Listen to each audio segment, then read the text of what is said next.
Hey there, this is Ann Teagarden with episode 75 of the Unveiled podcast. Thanks for joining me today. Have you ever thought about what you would choose if you could customize the perfect husband? What would he be like? Would he be handsome? Would he be tall or just the same height as you?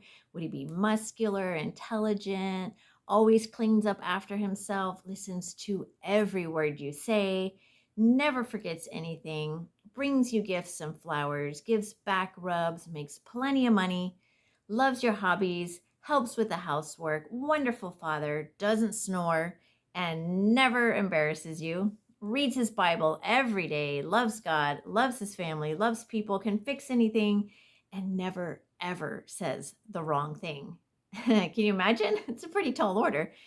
But I wonder what my husband's list would be like if he was customizing a wife. I don't want to speculate on that because it might just discourage us. But I'm guessing it would probably be as impossible to meet as our lists are.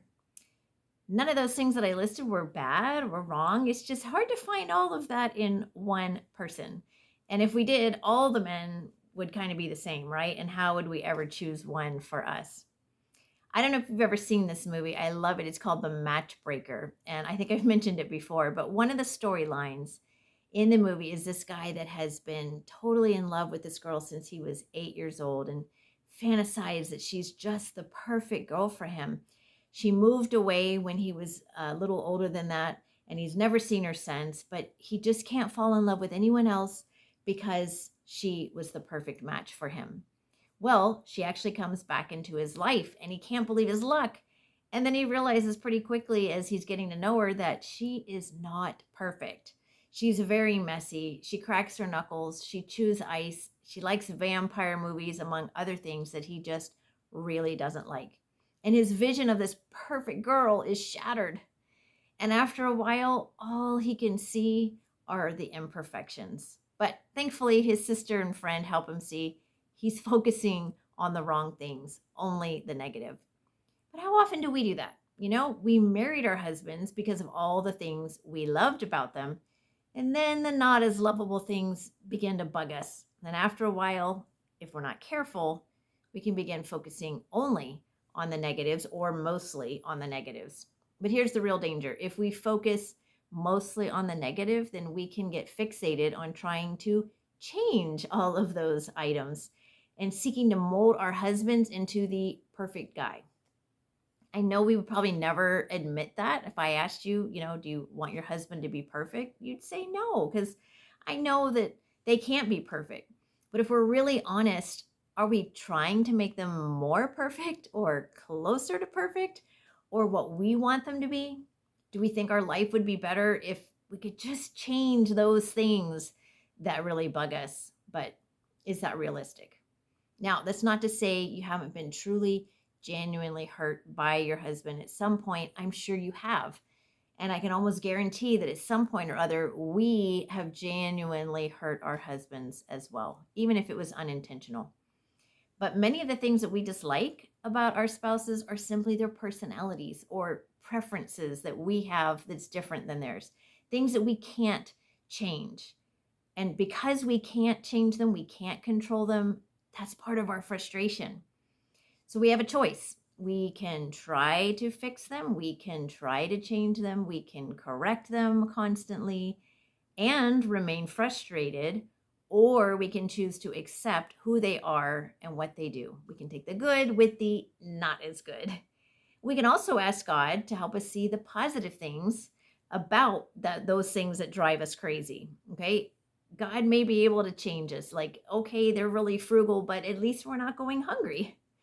Now, this doesn't mean that your husband doesn't need to listen to your desires or meet you in the middle on issues. No, because I believe it's always good to seek a win-win-win on any contentious issues that you have. But what it does mean, as my husband likes to say, is you married the whole package. Okay, you may have married a man who was highly romantic, but he also spends money impulsively. You may have married a man that was very sensitive and understanding, but he's also kind of insane about order and tidiness in his life. It's both and not either or. The things that cause us friction can be worked through together as a team, but you got to start from a place of, I understand this is your natural bent. I understand this is how you're wired up, and that will alleviate a lot of frustration on both sides. There are some things you'll find you just have to let them go and choose not to be frustrated by it. Also, sometimes things that we want from our spouse, we want them to do, we have to understand it may just not be as important to them as it is to us. You can ask them to do it and they say they'll remember and they try, but then they just don't after a while. They forget and they're just not getting on board. It's probably because it's just not as important to them as it is to you. I don't know if that makes sense. I'll give you an example. I really like having the sink be clean, but no one else in my house really finds that very important to them. So I spend a lot of time cleaning my sink. Why? Because it's important to me. But I don't have to get mad every time I see a dirty sink. I mean, sometimes I do get a little irritated, but then I let it go and I clean the sink. And it won't help my relationship with my husband or my children if I'm continually harping on dirty sinks and complaining about it. So, yes, we can mention these things occasionally and they will try, but leave it at that if it's just not important to them. What about the things that your spouse finds important? We can be irritated that it's important to them if it isn't to us, or we can try to find a way to honor those things and try to remember. If he likes his sock drawer neat, we can put away his socks neatly and bless him in that way. Doesn't mean you have to keep your sock drawer neat though, okay? That's why we have separate sock drawers. We can find ways to accept who they are and try to work with it or around it. And again, we're going to forget sometimes too to put the socks away neatly. But there are bigger issues that you're going to have to work through together as a team. Okay, you don't have to let everything go. But again, approaching it from this is who they are, this is how they think, you'll be more respectful than if you're approaching it condemning. You're a slob. I can't stand the way you do it. Drives me nuts when, okay, and demanding that they change. That's not going to be productive. So the bottom line is you married the whole package, accept the whole package. You don't get to customize your spouse. Learn to be grateful for who they are and content with what you have. And save those discussions for the big things and approach them respectfully. And most of all, realize that no one is perfect. Romans 3:23 makes that clear, for all have sinned and fallen short of the glory of God.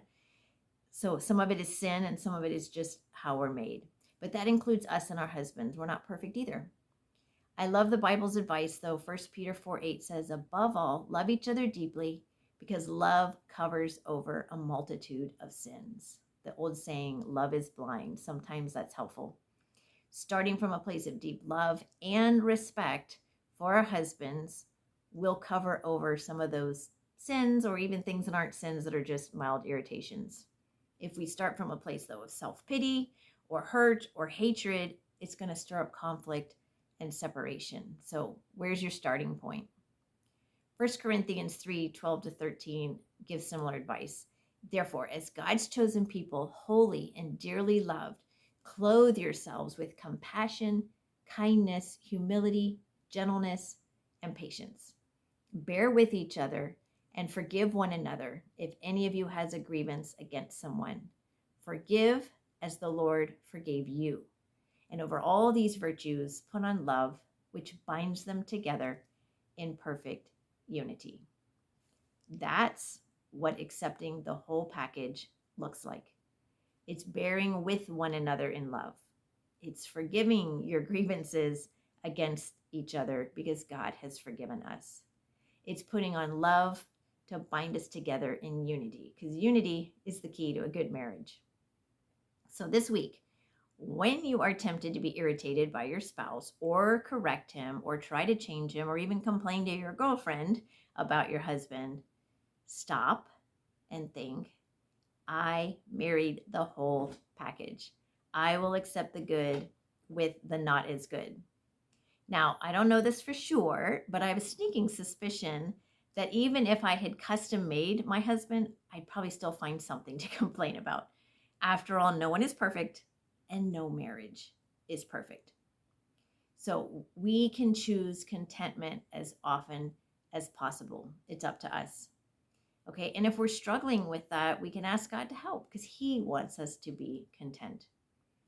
I'll close with this quote from author J. Grant Howard Jr. He says, "We have a picture of the perfect partner, but we marry an imperfect person.